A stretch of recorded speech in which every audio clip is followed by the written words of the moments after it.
إن الحمد لله إن الحمد لله نحمده ونستعينه ونستغفره ونؤمن به ونتوكل عليه ونعوذ بالله من شرور أنفسنا ومن سيئات أعمالنا من يهده الله فلا مضل له ومن يضلل فلا هادي له وأشهد أن لا إله إلا الله وحده لا شريك له وأشهد أن محمدا عبده ورسوله أما بعد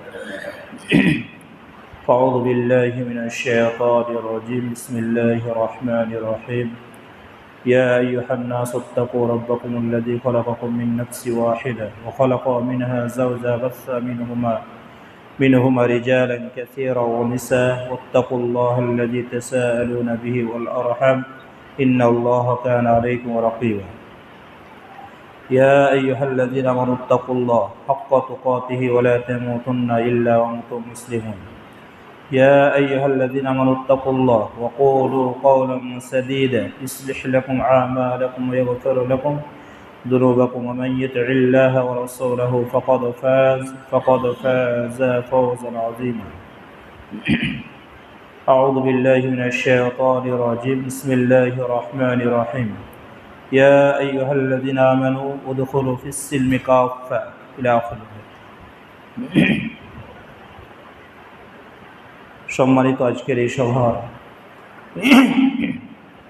সভাপতি মহাশয়, ওলামা ইকরামগণ, আমার সম্মুখীন বসে থাকা অত্র এলাকার জ্ঞান পিপাসু মুসাল্লিবৃন্দ, প্রশংসা আল্লাহ সুবহানাহু তাআলার, যিনি এক অদ্বিতীয় ওয়াহদাহু লা শারীক, যিনি সর্বশক্তিমান, যার ইচ্ছায় সব কিছু হয়ে থাকে। সেই মহান রবের ইচ্ছায় আজ আমরা তার দিনের কথা শোনা এবং বলার জন্য সকলে একত্রিত হতে পেরেছি। এই জন্য তার শুকরিয়া জ্ঞাপন করি। সকলে বলি আলহামদুলিল্লাহ। শান্তি অবতীর্ণ হোক মানবতার মুক্তির দূত মামিনাল্লাল মুরুদ্দুলাল আমার নবী, আপনাদের নবী, সারা বিশ্বের নবী জনাবে মুহাম্মদ রাসূলুল্লাহ সাল্লাল্লাহু আলাইহি ওয়াসাল্লামের প্রতি অসংখ্য দরুদ ও সালাম বিবর্ষিত হোক। সকলে বলি আল্লাহুম্মা সাল্লি আলাইহি আল্লাহুম্মা বারিক আলাইহি। প্রিয় ভাই সকল, আজকে আমি আপনাদের সামনে পবিত্র আল কোরআনের একটি আয়াতের কিছুটা অংশ পাঠ করেছি। সে আয়াতকে সামনে রেখে কিছু আলোকপাত করব। মা তৌফিক ইল্লা বিল্লাহ আলাইহি তাওয়াক্কালতু ওয়া ইলাইহি উনীব। যদি চমকায় সময় খুব সংকীর্ণ, কারণ আমার মসজিদের নামাজটা খুব তাড়াতাড়ি 8টায় আজান হবে, ওই হিসাবে আমাকে ছাড়তে হবে। বিষয় আজকে অত্যন্ত গুরুত্বপূর্ণ।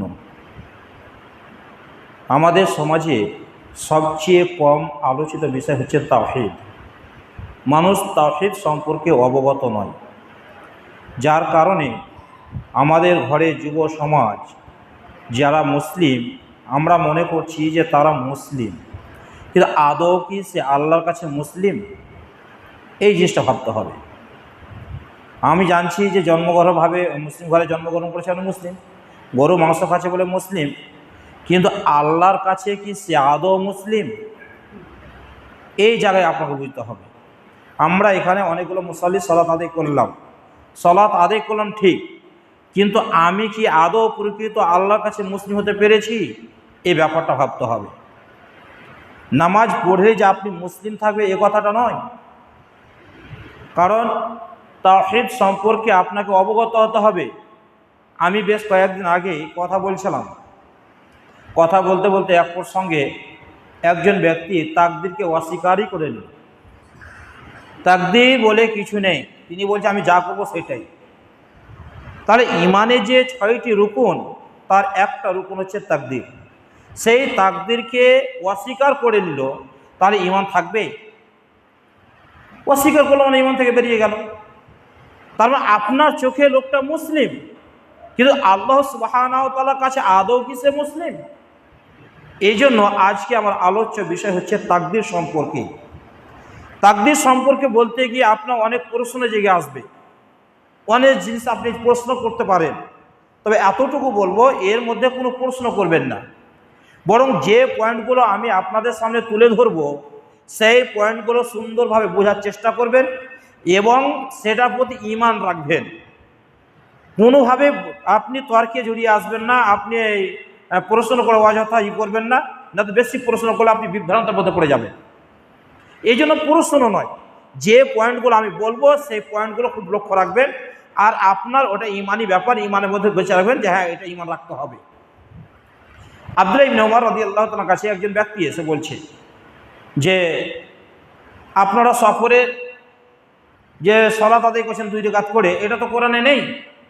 কোরআনে মুকিম সালাত পাওয়া যায়, সালাতুল খাউফ পাওয়া যায়, কিন্তু সফরের সালাত তো কোরআনে নেই। তারা পড়ছেন কেন? তার মানে বোঝা যাচ্ছে যে কোরআন মানবো, হাদিস মানবো না, এটা ভাষা। তো ইবনে উমর রাদিয়াল্লাহু তাআলা আনহু যে উত্তরটা দিয়েছিলেন এটা খুব চমৎকার উত্তর। তিনি বলেছিলেন যে আমরা যে সময় ইসলাম সম্পর্কে জানতাম না, ইসলাম কি, কোরআন কি, এটা জানতাম না, আমরা আল্লাহ সুবহানাহু ওয়া তাআলা নবী মুহাম্মদ রাসূলুল্লাহ সাল্লাল্লাহু আলাইহি ওয়াসাল্লামের মাধ্যম দিয়ে আমরা ইসলাম শিখেছি, ইসলাম জেনেছি, কোরআন শিখেছি।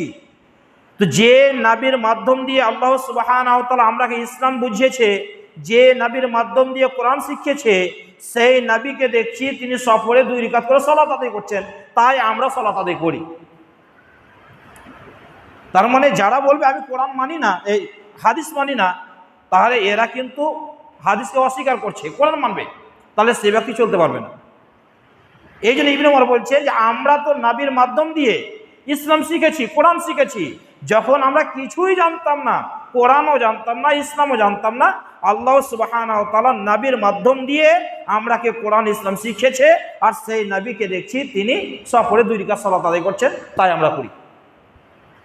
তার মানে আল্লাহ নবী যেটা করেছেন আমরা ওটা করি। তাহলে আমাদের ইমানটা ওইতে থাকবে যে আমরাকে যেভাবে আল্লাহ নবী শিখিয়েছেন আমরা ওইভাবে মেনে নিব, কোনো যুক্তি তর্ক ছাড়া। আজকে দেখছেন না যে আজকে যে আমাদের সামনে যে বিপদগুলো আসছে, তো আমরা জানি এটাই যে খালি মুসলিমদের উপর জুলুম হচ্ছে। ওই যে আগে একটি বাক্য বললাম যে হয়তো আমার চোখে সে মুসলিম, কিন্তু আল্লাহর কাছে কি সে আদৌ মুসলিম? এই যে কি একটা বললাম যে তাকদীরকে অস্বীকার করলো, তো তাকদীরকে অস্বীকার করলে সে ইমানদার হবে? তাহলে মুসলিম কি আল্লাহর কাছে? নাম দিয়ে মুসলিম হবে, গরু মাংস খেলে মুসলিম হবে, না জন্মসূত্রে মুসলিম হয়েছে বলে মুসলিম হয়ে যাবে? কর্মে ওকে দেখাতে হবে আল্লাহর কাছে সে মুসলিম। এই জন্য আসুন আমরা তাকদীর সম্পর্কে কয়েকটি কথা আলোচনা করি, যাতে করে আমাদের ইমানটাকে একটু শক্ত করে নিব। তাকদীর শব্দের অর্থ হচ্ছে নির্দিষ্ট করা, নির্ধারণ করা, কোনো কিছু নির্দিষ্ট নির্ধারণ করা হচ্ছে তাকদীর। এই তাকদীর বুঝতে গেলে তাকদীর 4টি স্তর রয়েছে, 4টি স্তর খুব লক্ষ্য রাখবেন। 1 নম্বর হচ্ছে ইলমুল্লাহ, আল্লাহ সুবহানাহু ওয়া তাআলার জ্ঞান, মানে আল্লাহ পাক সব কিছু জানেন। আল্লাহর জ্ঞানের বাইরে এমন কিছু নেই যে আল্লাহ পাক জানে না। আল্লাহ সুবহানাহু ওয়া তাআলা সব কিছু জানেন, আমার সম্পর্কে আপনার সম্পর্কে সব জানেন। এতটাই নয়, বরং আমি কখন জন্মগ্রহণ করব, কার গর্ভে জন্মগ্রহণ করব, কোন তারিখে কোন সালে যাব, কোন এলাকায় যাব, এতটুকু জানে, বাস এতটা নয়, বরং আমার জীবনের কর্ম কি হবে, আমি ভালো কাজ করব না মন্দ কাজ করব, আমি কতদিন থাকব, সব কিছু আল্লাহ সুবহানাহু ওয়া তাআলা জানেন। এটা আপনাকে বিশ্বাস রাখতে হবে। কথা বুঝতে পারছেন আমার? যে 1 নম্বর হচ্ছে ইলমুল্লাহ, আল্লাহ সুবহানাহু ওয়া তাআলার জ্ঞান, যে আল্লাহ পাক সব কিছু জানেন। শুধু ব্যক্তি সম্পর্কে নয়, ব্যক্তির কর্ম সম্পর্কেও তিনি জানেন, যে এই ব্যক্তি দুনিয়ায় গিয়ে ভালো কাজ করবে না মন্দ কাজ করবে, দুনিয়ায় কি কাজ করবে, সব কিছু আল্লাহ পাক জানেন। আপনি এতটা বলতে পারেন না যে আল্লাহ পাক 5000 10,000 বছর পর্যন্ত জানে, তারপর জানে না। যদি এ কথা বলেন তাহলে আপনি কুফরি করবেন, আল্লাহর জ্ঞানকে অস্বীকার করছেন, তাহলে আপনার ঈমান আর থাকবে না। তার মানে আল্লাহ সব কিছু জানে, আল্লাহ সুবহানাহু ওয়া তাআলার জ্ঞান সকল সৃষ্টিকে পরিবেষ্টন করে আছে, এটা মাথায় রাখবেন। শুধু তাই নয়, অন্ধকার রাত্রিতে কালো পাথরের তলে কালো পিপিলিকা কি করে সেই খবরটাও আল্লাহ সুবহানাহু ওয়া তাআলার কাছে আছে। তাহলে তাকদীরের 1 নম্বর পয়েন্ট, 1 নম্বর হচ্ছে স্তর হচ্ছে ইলমুল্লাহ, আল্লাহ সুবহানাহু ওয়া তাআলা সব কিছু জানেন। 1 নম্বর বিশ্বাস আপনাকে রাখতে হবে যে আল্লাহ পাক জানেন। 2 নম্বর, যেহেতু তিনি সব কিছু জানেন, বান্দা সম্পর্কে, সৃষ্টি সম্পর্কে সব কিছু যেহেতু জানেন, এই জন্য আল্লাহ সুবহানাহু ওয়া তাআলা তিনি লিপিবদ্ধ করেছেন, লিখে রেখেছেন। আল্লাহ পাক তাকদীর লিখে রেখেছেন। আকাশ কখন সৃষ্টি হবে, কখন ধ্বংস হবে সেটা লেখা আছে। চন্দ্র কখন সৃষ্টি হবে, কখন শেষ হবে, সব কিছু লেখা আছে। এই পৃথিবী কখন তৈরি হবে, কখন শেষ হবে, সব কিছু লেখা আছে। তাহলে সব কিছু বান্দা সম্পর্কে, এক কথায় সকল সৃষ্টি সম্পর্কে আল্লাহ সুবহানাহু ওয়া তাআলা লিখে রেখেছেন। এটা হচ্ছে দ্বিতীয় স্তর। তাহলে আল্লাহ এক নম্বর জানেন, দ্বিতীয় স্তর যেহেতু তিনি জানেন এই জন্য তিনি সব কিছু লিপিবদ্ধ করেছেন। আর তৃতীয় স্তর হচ্ছে আল্লাহ সুবহানাহু ওয়া তাআলা মাশিয়াত, অর্থাৎ ইচ্ছা, ইরাদা। আল্লাহ আপন ইচ্ছায়, আপন ইরাদায় পূর্ণ এখতিয়ার রাখেন। আপনি চান না চাকরি হারাতে, চাকরি আপনার চলে গেল। আপনি চান না আপনার বউটাকে ছাড়তে, বউ থাকলো না, চলে গেল। আপনি চান না আপনার একটাই ছেলে, আপনি চান না যে আপনার ছেলেটা মরে যাক। আপনি চান যে আমার ছেলে থাকুক, আমি মরবো, কিন্তু ছেলেই থাকলো না, ছেলে মরে গেল। আপনি চান না অ্যাক্সিডেন্ট হতে, আপনি অ্যাক্সিডেন্ট হয়ে গেলেন। তাহলে আপনার চাওয়া হচ্ছে না। পূর্ণ চাওয়ার এখতিয়ার কার আছে? আল্লাহ সুবহানাহু ওয়া তাআলা।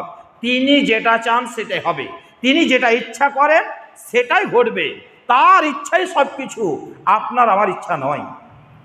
এই যে এমবিবিএস ডক্টর নেট পরীক্ষা দিল, একটা ছেলে আমার সামনে এসে বলছে এতক্ষণ সময় ধরে আমি পড়তাম, পড়তে পড়তে পড়তে পড়তে এত পরিশ্রম করেছি যে আমার পরিবার, আমার আব্বা আম্মা আমাকে দেখতে এসেছে, আমি তাদেরকে চিনতেই পারিনি।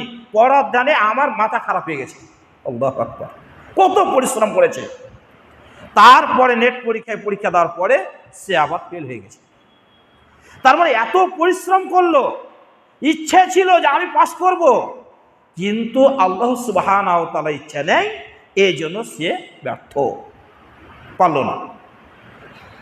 শুধু এটা আমার আপনার নয়, পৃথিবীর শ্রেষ্ঠ মানুষ জানাবে মুহাম্মদ রাসূলুল্লাহ সাল্লাল্লাহু আলাইহি সাল্লাম, তারও এখতিয়ারের বাইরে চলে গেছে, তারও ইচ্ছার বাইরে। যেমন নবী সাল্লাল্লাহু আলাইহি সাল্লামের ছোট ছোট ছেলে সন্তান, বেটাকালে জন্ম হয়েছিল, ছোট দিয়ে মারা গেছিল। এটা কি নবীর ইচ্ছা ছিল না ইচ্ছার বাইরে? ইচ্ছার বাইরে। কোন বাপ চায় যে আমার ছেলেগুলো আগে মরুক, আমি পরে মরি? সব বাপ চায় যে আমার ছেলে থাক, আমি আগে মরি, তাই না? তো নবী সাল্লাল্লাহু আলাইহি সাল্লাম ওটাই ইচ্ছা যে আমার ছেলে থাকবে, আমি মরবো, কিন্তু ছেলে একটাও থাকলো না। শুধু ছেলে নয়, বরং নবী সাল্লাল্লাহু আলাইহি সাল্লামের যে মেয়েগুলো, এই মেয়েগুলো ফাতেমা রাদিয়াল্লাহু তাআলা আনহা ছাড়া সকল মেয়েগুলো আগেই মরে গেছিল নবী সাল্লাল্লাহু আলাইহি সাল্লামের আগেই।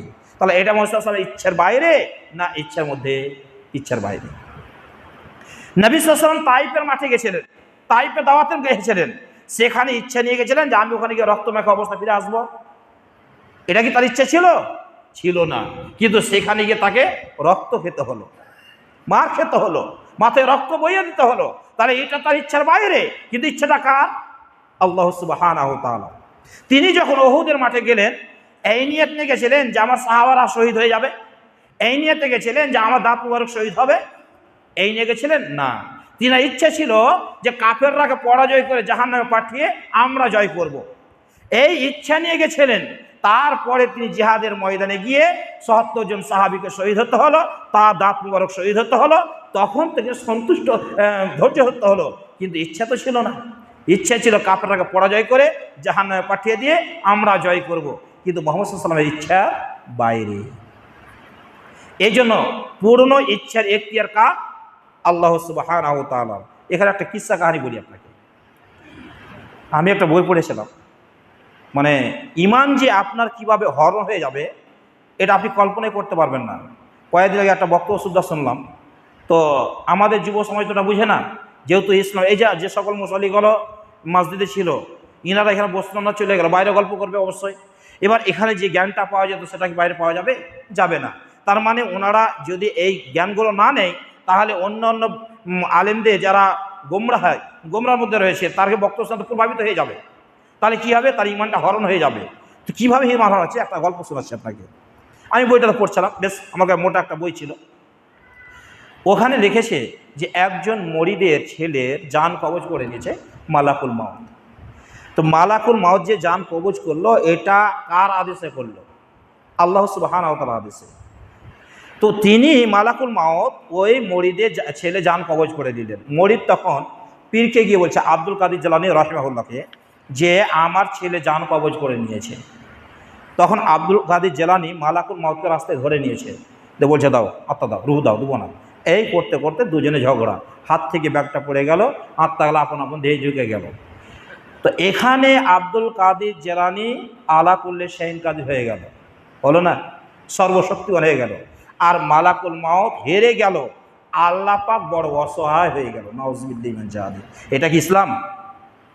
এটা কি মুসলিমদের আকীদা হতে পারে যে মালাকুল মাউত আল্লাহর আদেশে জান কবজ করেছেন? তো আল্লাহ ইচ্ছে তার আত্মাকে হরণ করব, তাকে মারবো, আর আব্দুল কাদের জেলানি মালাকুল মাউতকে ধরে নিয়ে তার আত্মা কেড়ে নিল। তো আল্লাহর ইচ্ছার বাইরে হলো না? হলো না, হয়ে গেল। তাহলে আল্লাহ পাক বড় অসহায় হয়ে গেলেন, আর মালাকুল মাউত হেরে গেলেন, আর আব্দুল কাদের জেলানি আলা কুল্লি শাইইন কাদির হয়ে গেল, মানে সর্বশক্তিমান হয়ে গেল। তাহলে এই ব্যক্তির ঈমান থাকবে, যে বইয়ের লেখক এই বইকে যারা মানে তার ঈমান থাকবে এই বই, আর যারা এই আকীদা বিশ্বাস করে তারা গোমরা হয়েছে, তারা মুশরিক হয়ে গেছে, তারা মুশরিক হয়ে গেছে। তারাও তো দাবি করছে আমি মুসলিম, তারাও দাবি করছে আমি মুসলিম। আমি গত কয়েকদিন আগে ভিডিও দেখলাম, ওই যখন মালাকুল মাউতে যখন কবরে আপনি জান কবজ করতে আসবে, তখন আসার সময়তে যখন জিজ্ঞেস করে মান রব্বুকা, তখন বলবে কিসের মান রব্বুকা? আমার রব তো আব্দুল কাদের জেলানি। নাউজুবিল্লাহি মিন যালিক। ঈমান হলো? তখন মালাকুল মাউত কাঁদতে কাঁদতে আল্লাহর কাছে গেল। আল্লাহ জিজ্ঞেস করেছে কী ব্যাপার, কাঁদছে কেন? এই ব্যাপার ঘটনা বললেন। আল্লাহ বলছেন একটাতে চেয়েছিল, দিলে না কেন? দিনের পুরো দিনের তো মেহনতটা সব শেষ হয়ে গেল। নাউজুবিল্লাহি মিন যালিক। এটা কি ইসলাম হতে পারে? এটা কি কোনো মুসলিমের আকীদা হতে পারে? এটা কোনো মুসলিমের বিশ্বাস হতে পারে? কারণ আপনার ঈমানটাকে কিভাবে হরণ করছে আল্লাহ সুবহানাহু ওয়া তাআলা। এই সকল বিশ্বাস থেকে মুসলিম উম্মাহকে হেফাজত করুক বলি আমিন। তো প্রিয় হয় সকল, তাহলে যেটা কথা বলছিলাম যে এখতিয়ার কার? আল্লাহ সুবহানাহু ওয়া তাআলা। তিনি আপন ইচ্ছায় পূর্ণ ক্ষমতা রাখেন, তিনি যেটা ইচ্ছা করেন সেটাই তিনি তৈরি করেন। এই জন্য আল্লাহ সুবহানাহু ওয়া তাআলা আপন ইচ্ছায় পূর্ণ ক্ষমতা রাখেন। আর চতুর্থ নম্বর স্তর হচ্ছে আল খলক, সৃষ্টি। সৃষ্টি আল্লাহ সুবহানাহু ওয়া তাআলার খারাপটাও সৃষ্টি, ভালোটাও সৃষ্টি। ভালোটাও আল্লাহ সৃষ্টি করেছেন আর খারাপটাও সৃষ্টি করেছেন। আপনি যখন আল্লাহর দিকে ঠেলে দিবেন তখন আপনাকে এটা মনে করতে হবে যে আল্লাহর দিকে যখন ছুটবেন তখন সবটাই কল্যাণ, সবটাই ভালো। আর আমার আপনার জন্য হবে ভালো আর মন্দ। আল্লাহর দিকে যখন ঠেলে দিবেন তখন সবটাই ভালো, আর আমার আপনার জন্য যখন ছুটবেন তখন ভালো আর মন্দ। এই চারটা স্তর। এক, কি বললাম? ইলমুল্লাহ, আল্লাহর জ্ঞান, মানে আল্লাহ সব কিছু জানেন। দুই, যেহেতু তিনি জানেন এই জন্য দ্বিতীয় স্তর কি বললাম? মনে রাখতে হবে আপনাদেরকে, কি বললাম? লিখে রেখেছেন। তিন, তার ইচ্ছা, তিনি যেটা ইচ্ছা করেন। চার, আল্লাহ সৃষ্টি। এই চারটা হচ্ছে আপনার তাকদীরের স্তর। এই চারটা কখনো ভুলবেন না। এক নম্বর, আল্লাহর জ্ঞান, আল্লাহ সব কিছু জানেন। দুই নম্বর, যেহেতু জানেন এই জন্য তিনি লিখেছেন। তিন নম্বর, তার ইচ্ছা, আমাদের ইচ্ছা হতে পারে না হতে পারে, যতক্ষণ তার ইচ্ছা না হবে। চার, তিনি সৃষ্টি করেছেন। এই হচ্ছে তাকদীরের চারটি স্তর। এই তাকদীরে আবার অস্বীকার করেছে কেউ, আল্লাহর জ্ঞানকে অস্বীকার করেছে। যে বাসরা থেকে, ইরাকের বাসরা শহর থেকে কয়েকজন মানুষ এলো যারা বাসরাতে শুনতো যে তাকদীর বলে কিছু নেই, মানে তাকদীরকে অস্বীকার করছে। তারা বলছে যে তারা জ্ঞান চর্চা করতো, কোরআন চর্চা করতো, জ্ঞান চর্চা করতো, কিন্তু তারা তাকদীরকে অস্বীকার করতো। তাকদীর বলে কিছু নেই, মানে আমি এশারের নামাজ পড়বো কিনা, মানে আমি ভাষাটা বোঝাচ্ছি আপনাকে, যে আমি এশারের নামাজ পড়বো কিনা আল্লাহ জানে না। এশারের নামাজ আমি পড়বো কিনা এটা আল্লাহ জানে না। যখন এশার আজান হয়ে যাবে যদি না পড়ি তখন আল্লাহ জানবে হ্যাঁ ই পড়েনি। তার মানে আল্লাহর জ্ঞানটাকে অস্বীকার করে নিল, মানে আল্লাহ জানে না, তাহলে জ্ঞানটাকে অস্বীকার করছে।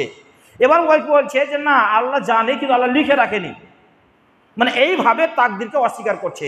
তো ইরাক থেকে, বাসরা শহর থেকে কয়েকজন ব্যক্তি এলো হজের উদ্দেশ্যে। এসে তারা চিন্তা করছে যে কোনো সাহাবীকে পাওয়া যায় কিনা। নবী সাল্লাল্লাহু আলাইহি ওয়াসাল্লাম যদি কোনো সাহাবীকে আমরা পেতাম তাহলে জিজ্ঞেস করতাম যে এই ব্যাপারটা নিয়ে কী ব্যাপার, যে এটা কি আসলে। তো এই নিয়ে তারা তখন চলে এসেছিল। তো আসার পরে মসজিদে প্রবেশের সময়তে আব্দুল্লাহ ইবনে উমর রাদিয়াল্লাহু তাআলার সঙ্গে সাক্ষাৎ।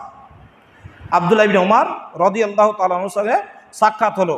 তারপরে ঘটনা খুলে বললেন যে আমাদের এলাকাতে এই তারা কোরআন চর্চা করে, জ্ঞান চর্চা করে, কিন্তু তারা তাকদির বলে কিছু নেই, তাকদিরকে অস্বীকার করছে। এই ব্যাপারটা নিয়ে আপনাকে জানতে চাই, ব্যাপারটা কি? তখন ইবনে উমর রাদিয়াল্লাহু তাআলা বলছিলেন, ওয়াল্লাযী নাফসি ইবনে উমর বিয়াদিহি, ওই সত্তার কসম, ওই জাতের কসম যার হাতে ইবনে উমর রাদিয়াল্লাহু তাআলা আনহুর আত্মা রয়েছে, লাউ আন্না লিআহাদিহিম মিসলু উদিন যাহাবান সুম্মা আনফাকা ফি সাবিলিল্লাহ, কেউ যদি তাকদিরকে অস্বীকার করে, তার কাছে যদি উহুদ পাহাড় সম পরিমাণ সোনা থাকে আর সব কিছু আল্লাহ রাস্তায় দান করে দেয়, আল্লাহ সুবহানাহু ওয়া তাআলা তার কোনো কিছুই কবুল করবেন না। তার মানে কেউ যদি তাকদিরকে অস্বীকার করে, যে চারটা পাঠ বললাম আপনাকে, চারটা স্তর বললাম, এই চারটার মধ্যে কোনো একটাকে যদি অস্বীকার করে, যে আল্লাহর জ্ঞানকে কেউ যদি অস্বীকার করে, বা আল্লাহর জ্ঞানকে কেউ বিশ্বাস করলো, আল্লাহর লিখাটাকে অস্বীকার করে, বা আল্লাহর লিখাটাকে মেনে নিয়েছে আল্লাহর ইচ্ছাটাকে অস্বীকার করে, বা আল্লাহর ইচ্ছাটাকে মেনে নিয়ে যদি আল্লাহর সৃষ্টিকে অস্বীকার করে, যে কোনো চারটার মধ্যে একটাকে যদি অস্বীকার করে নেয়, তাহলে তার ইবনে উমর বলছেন যে উহুদ পাহাড় সম পরিমাণ যদি সোনা থাকে আর সেই সোনা যদি আল্লাহ রাস্তায় দান করে, আল্লাহ পাক কবুল করবেন না যতক্ষণ পর্যন্ত সে তাকদীরের প্রতি ঈমান না নিয়ে আসবে। তার মানে আপনার ঈমান, আপনার তাকদীরের প্রতি ঈমান যদি না থাকে, আপনার নামাজ কবুল হবে না। আপনার তাকদীরের প্রতি ঈমান যদি না থাকে, রোজা রেখে কাজ হবে না। আপনার তাকদীরের প্রতি ঈমান যদি না থাকে, হজ করে লাভ হবে না। তার মানে আপনাকে ঈমান রাখতে হবে কিসের প্রতি? তাকদীরের প্রতি। যে চারটা স্তর বললাম, এই চারটা স্তরের প্রতি আপনাকে ঈমান রাখতে হবে। এই দলিল হিসাবে তখন তিনি পেশ করছেন, আল ঈমান আন তুমিনুনা বিল্লাহি ওয়া মালাইকাতিহি ওয়া কুতুবিহি ওয়া রাসূলিহি ওয়াল ইয়াউমিল আখিরি ওয়া তুমিনুনা বিল কদরি খায়রি ওয়া শাররি। ওই জিবরিল হাদিস, জিবরাইল আলাইহিস সালাম মানুষের রূপ নিয়ে এসে আল্লাহ নবীকে প্রশ্ন করেছে, লম্বা হাদিস আছে। ওই দলিল পেশ করছেন ইবনে ওমর, যে ঈমান হচ্ছে যে আল্লাহ সুবহানাহু ওয়া তাআলার প্রতি ঈমান, ওয়াল মালাইকা ফেরেশতার প্রতি, ওয়া কুতুবি আসমানি গ্রন্থের প্রতি, ওয়া রাসূলিহি রাসূলদের প্রতি, ওয়াল ইয়াউমিল আখির এবং আখিরাতের প্রতি, ওয়া তুমিনু বিল কদরি ও খায়রি শাররি, তাকদীরের প্রতি, ভালো এবং মন্দ উভয় প্রতি যতক্ষণ ঈমান রাখবে সেই ব্যাপারটি হবে না। এটা দলিল হিসাবে পেশ করলেন। তাহলে আমরা এখানে স্পষ্ট হয়ে গেলাম, যদি কোনো ব্যক্তি তাকদীরকে অস্বীকার করে, তাকদীরে যে চারটা স্তর বললাম, এই চারটা স্তরের মধ্যে কোনো একটাকে অস্বীকার করে, তাহলে তার নামাজ, তার রোজা, তার হজ, যাকাত, দান সাদাকা কোনো কিছুই কবুল হবে না যতক্ষণ পর্যন্ত সে পুনরায় ঈমান না নিয়ে আসবে এই তাকদীরের প্রতি। এই জন্য ঈমানে যে 6টি রুকন আছে, এই 6টি রুকন সম্পর্কে আমাদের প্রত্যেকটা মানুষকে বেশি অবগত হওয়া দরকার। কারণ কোন ফাঁকে যে ঈমান বেরিয়ে যাবে সেটা আমরা নাও জানতে পারি। এই জন্য আমাদেরকে এই বিষয়গুলোর প্রতি লক্ষ্য রাখতে হবে। আর একটা হাদিস শুনুন,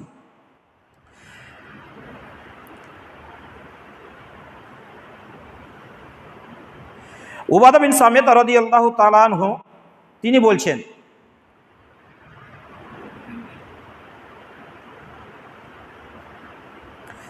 উবাদা বিন সামিত রাদিয়াল্লাহু তাআলা আনহু তিনি বলছেন, ইয়া বুনাইয়া, হে আমার বৎস, হে আমার বেটা, পুত্র, আব্বু, ইন্নাকা লান তাজিদা তাআমা হাকিকাতিল ঈমান, তুমি অতক্ষণ পর্যন্ত ঈমানের স্বাদ পাবে না। উবাদা বিন সামিত রাদিয়াল্লাহু তাআলা বলছেন তার ছেলেকে, যে আব্বু শোনো, প্রিয় পুত্র, হে আমার বৎস শোনো, ইন্নাকা লান তাজিদা তাআমা হাকিকাতিল ঈমান, তুমি অতক্ষণ পর্যন্ত ঈমানের স্বাদ পাবে না। তার মানে ঈমানের একটা স্বাদ আছে, সেই স্বাদটা আমি আপনি পাচ্ছি কিনা সেটা ভাবতে হবে। ঈমানের স্বাদ আছে, নামাজ পড়লাম, নামাজের একটা স্বাদ আছে, রোজা রাখি, রোজার একটা স্বাদ আছে, হজ করি, হজের একটা স্বাদ আছে, যাকাত দিই, যাকাতের একটা স্বাদ আছে, দান সাদাকা করি, এর একটা স্বাদ আছে। এই জন্য আমাদেরকে মাথায় রাখতে হবে যে স্বাদ আছে। স্বাদ কি? এই যে আমরা মুসাল্লি, নামাজ পড়লাম, আল্লাহু আকবার বলে হাত বাঁধলাম, এখানে আমরা নামাজে স্বাদ পাই না, তৃপ্তি পাই না। কেন? আমরা যদিও সূরা ফাতিহার অর্থ বুঝি, কিন্তু অর্থটাকে ভাব অর্থ নিয়ে আসতে পারি না। আমরা যখন নামাজ পড়ি তখন কি বলি? আলহামদুলিল্লাহি রাব্বিল আলামিন বলি কিনা? সূরা ফাতিহা পাঠ করি। কি মানে? সকল প্রশংসা, সমস্ত প্রশংসা আল্লাহ সুবহানাহু ওয়া তাআলার জন্য, যিনি রব্বুল আলামিন, জগৎসমূহের প্রতিপালক। ব্যাস এতটুকু জানলাম। কিন্তু এটাকে একটু ভালোভাবে আপনাকে নিতে হবে। কি, আমি এমন এক স্রষ্টার সামনে দাঁড়িয়েছি, এমন এক রবের সামনে দাঁড়িয়েছি, এমন এক সত্তার সামনে দাঁড়িয়েছি, আমি আল্লাহ সুবহানাহু ওয়া তাআলার সামনে দাঁড়িয়েছি, যে রব, যে আল্লাহ সুবহানাহু ওয়া তাআলা জগৎ সমূহের প্রতিপালক, যার এত মহান সৃষ্টি, এত বড় বড় সৃষ্টি, আলহামদুলিল্লাহ রাব্বিল আলামিন, সকল প্রশংসা জগৎ সমূহের প্রতিপালক। আসমানের দিকে তাকাও, জমিনের দিকে তাকাও, চন্দ্র সূর্য যত নক্ষত্র সৃষ্টি, সকল সৃষ্টির দিকে তাকালেও সব আপনাকে বের করতে হবে আল্লাহর প্রশংসা, আলহামদুলিল্লাহ। তার মানে খুদ আপনি খুঁজে পাবেন না যে এটা আল্লাহ ভালো কাজ করেনি, নেই। আপনি বেটি বেটা বিয়ে লাগান, 2 লাখ টাকা দিয়ে ভালো করে, 5 লাখ টাকা খরচা করে ভালো করে খাওয়ান, তারপরে মানুষ বলবে এটা ভালো হয়নি, রান্নাটা ঠিক হয়নি, এই জায়গাটা খামতি ছিল, ওটা অমুক ছিল, প্রশংসা আপনার হবে না। মানে কিছুটা ত্রুটি থাকবেই। কিন্তু আল্লাহ এমন এক স্রষ্টা, আল্লাহ নিজে বলছে আলহামদুলিল্লাহ রাব্বিল আলামিন, সকল প্রশংসা, সমস্ত প্রশংসা সেই রবের, যিনি জগৎসমূহের প্রতিপালক। আকাশের দিকে তাকালেও খুঁজে পাবেন আল্লাহ ত্রুটি, জমিনের দিকেও পাবে না, পাহাড় পর্বত নদী পালা আকাশ চন্দ্র সূর্য সৃষ্টির দিকে তাকালেও তুমি আল্লাহ কোথাও ত্রুটি খুঁজে পাবে না। এই জন্য সকল প্রশংসার অধিকারী সেই রব আল্লাহ সুবহানাহু ওয়া তাআলা। যখন এইভাবে আপনি সালাত আদায় করবেন, এমনি তো দেখবেন মহান সৃষ্টিকর্তার সামনে দাঁড়িয়ে, তারপরে বলছি আর রহমানির রহিম, পরম করুণাময়, পরম করুণাময়, অতি দয়ালু তুমি, পরম করুণাময়। আমি গুনাহগার, তোমার সৃষ্টি আকাশ কত বড়, জমিন কত বড়, পাহাড় পর্বত কত শক্তিশালী, নক্ষত্র চন্দ্র সূর্য গ্যালাক্সি, এক একটা মহাকাশে যান আপনি, সূর্যের থেকে হাজার হাজার লক্ষ লক্ষ বড় আছে এক একটা গ্যালাক্সি, এক একটা সূর্যকে, মানে একটা সূর্য, একটা সমতলের সূর্য হোক বা একটা নক্ষত্র হোক, যে 33 কোটি সূর্যকে একটা গ্যালাক্সি খেয়ে নেবে। কত বড় সৃষ্টি! পৃথিবী থেকে সৃষ্টি হচ্ছে, বড় হচ্ছে আপনার এই সূর্য 13 লক্ষ গুণ বড়। কত বড় হচ্ছে এগুলা? তো ওদের তুলনায় আমাদের কোনো মূল্য আছে? পৃথিবীটা তো বিশাল, তারপরে যদি সূর্যটা 13 লক্ষ গুণ বড় হয়, আর সূর্য থেকে যে একটা গ্যালাক্সি 33 কোটি সূর্যকে একলাই খেয়ে নেয়, তাহলে তার উপরে আরো কত আছে, নক্ষত্রগুলো আছে, তাহলে সেগুলো সৃষ্টি কত বড় বড়। তারপরে যত আছে সব আসমানের নিচে, তাহলে আসমানটাই কত বড়। তার প্রথম আসমান থেকে দ্বিতীয় আসমান কত বড়, দ্বিতীয় থেকে তৃতীয় চলে যাবে। তো এবার 7ম নম্বর আসমানের উপরে আল্লাহ পা রাখার জায়গা আছে কুরসি। সেই কুরসিতে কুরসি যে আয়াতুল কুরসি পড়ছি না, ওই কুরসিটা হচ্ছে আল্লাহ পা রাখার জায়গা। তাহলে আল্লাহ সুবহানাহু ওয়া তাআলা সেই কুরসি কত বড়, তো আল্লাহ সুবহানাহু ওয়া তাআলা আরশ কত বড়, তো মহান আল্লাহ সুবহানাহু ওয়া তাআলা তিনি নিজেই বা কত বড়। আল্লাহু আকবার। সেই রবের সামনে দাঁড়িয়ে বলছি আর রহমানির রহিম, পরম করুণাময়, অতি দয়ালু তুমি। আমি গুনাহগার, রাতে অন্যায় করেছি, দিনে ভুল করেছি, দিন রাত তোমার নাফরমানি করেছি, তবে আমি সাক্ষী দিচ্ছি আর রহমানির রহিম, তুমি পরম করুণাময়, অতি দয়ালু, তুমি ক্ষমা করতে ভালোবাসো, তুমি ক্ষমাশীল, তোমাকে ভালোবাসো, তুমি তো দয়ালু, তুমি আমার মতো গুনাহগার পাপীকে ক্ষমা করে দাও। যখন আপনি এটা বলবেন তখন আপনার তৃপ্তি চলে আসবে। এই জন্য ইমানের নামাজে তখন স্বাদ পেয়ে যাবেন। তো বলছিলাম যে কথাটা, যে তিনি বলছেন উবাদা বিন সামিত রাদিয়াল্লাহু তাআলা তার ছেলেকে বলছেন যে তুমি অতক্ষণ পর্যন্ত ইমানের স্বাদ পাবে না যতক্ষণ পর্যন্ত তুমি হাত্তা তাআলাম, তুমি তাকদীরকে বিশ্বাস না করবে। তাকদীরকে বিশ্বাস না করবে, যেটা তোমার জীবনে ঘটে গেছে ওটা ঘটারই ছিল। আপনি অ্যাক্সিডেন্ট হতে চান না, অ্যাক্সিডেন্ট হয়ে গেছেন, এটা আপনার তাকদীরে লেখা ছিল। আপনার ছেলেকে আপনি চান না মরে যাক, মরে গেল, এটা আপনার তাকদীরে লেখা ছিল। আপনি চান না আপনার ছেলেটা অ্যাক্সিডেন্ট হয়ে যাক, ঘটে গেছে, এটা তাকদীরে লেখা ছিল। যেটা জীবনে ঘটে গেছে ওটা ঘটার ছিল, আর যেটা ঘটেনি, যেটা ঘটার নেই, সেটা কোনোদিন ঘটবেও না। আপনি মনে করবেন না যে আমি ট্রেনে যাচ্ছিলাম আর সবাই যাত্রী ঘুমিয়ে আছে, আমি জেগে আছি, আর যেতে যেতে ট্রেন অ্যাক্সিডেন্ট হয়ে গেল, আমি জেগেছিলাম বলে লাফিয়ে পড়ে গেছিলাম, আর বাকি যারা ঘুমিয়েছিল তারা সব মরে গেছে, ওই লাগে বলেছেন না।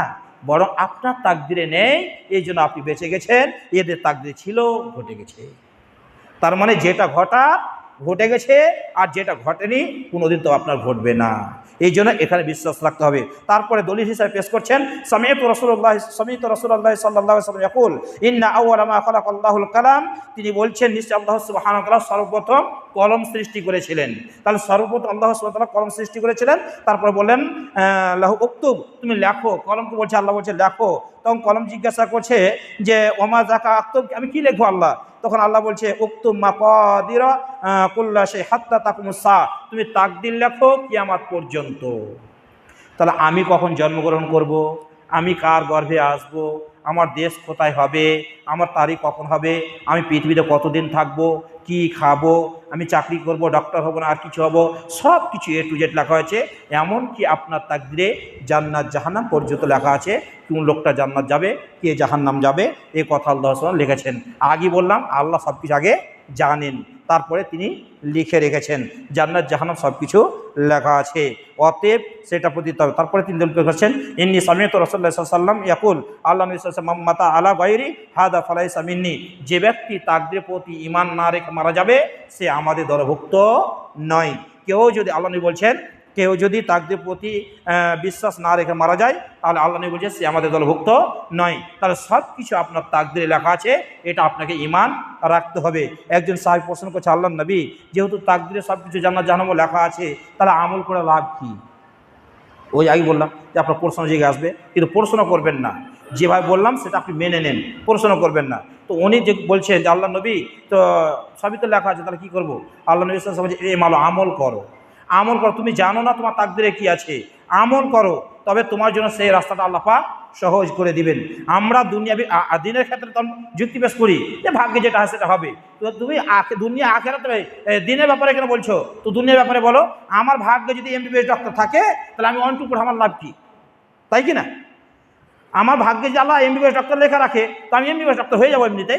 তখন কেউ করে না, কারণ 1 2 পড়তে পড়তে পড়তে পড়তে চেষ্টা করতে করতে চলে যায়, দিয়ে ভাগ্য হয়ে যায়। আমি যদি আল্লাহ আমার ভাগ্যে যদি ইঞ্জিনিয়ার লেখা রাখে, তাহলে আমি 1 2 পড়বো কেন, ইঞ্জিনিয়ার হয়ে যাব? তখন আমরা কেউ করি না। আমি তো জানি আমার তাকদীর রুজি আল্লাহ নির্ধারিত করেছে, এতটাই পরিমাণ খাবে, না একটা কম না একটা বেশি খেতে মারা যাবে। তারপর সকাল হলে ডালি হলে হাঁটলাম কাজে, কেন? তো দুনিয়ার ব্যাপারে আমরা সব ঠিক আছি, তখন কোনো নেই, কাজ না করে খেতে হবে, এটা ঠিক আছে। আর ইবাদতের ব্যাপার তখন বলছে ভাগ্যে যেটা হয় সেটা, বড় ভুল কথা এটা। অতএব প্রিয় ভাই সকল, যেহেতু সময় শেষ হয়ে গেছে, এই জন্য আপনাদেরকে বলবো যে 4টা বিষয় আলোচনা করলাম, একবার আপনার কাছ থেকে জেনে নেব। প্রথম স্তরটা কী বললাম বলেন তো? ইলমুল্লাহ, আল্লাহর জ্ঞান। দ্বিতীয় স্তর আল্লাহ লিখে রেখেছেন। তৃতীয় স্তর আল্লাহ পাকের ইচ্ছা। চতুর্থ আল্লাহ সৃষ্টি। এই 4টা প্রতি পূর্ণ ঈমান রাখবেন ইনশাআল্লাহ। আল্লাহর কাছে পরিশেষে দোয়া করি, আল্লাহ রাব্বুল আলামিন, আমরা গুনাহগার পাপী গো আল্লাহ, আমরা এখানে যারা উপস্থিত হয়েছি, তুমি আমাদেরকে পরিপূর্ণ তাকদীরের প্রতি ঈমান রাখার তৌফিক দান করে বলি আমিন। রব্বুল আলামিন, আমাদের মধ্যে যে সন্দেহের গাল ছিল সেগুলো তুমি দূর করে দিয়ে পরিপূর্ণ এই তাকদীরের প্রতি ঈমান রাখার তৌফিক দান করেন। ঈমানের যে রুকুনগুলো আছে আমরা যেন সকলে ভালোভাবে সেগুলোকে বুঝতে পারি, আল্লাহ তার তৌফিক তুমি দান করো। আল্লাহ মরার পরে তুমি আমাদেরকে জান্নাতুল ফেরদাউস হিসাবে কবুল করে নাও, আমিন সুম্মা আমিন। আসসালামু আলাইকুম ওয়া রাহমাতুল্লাহ।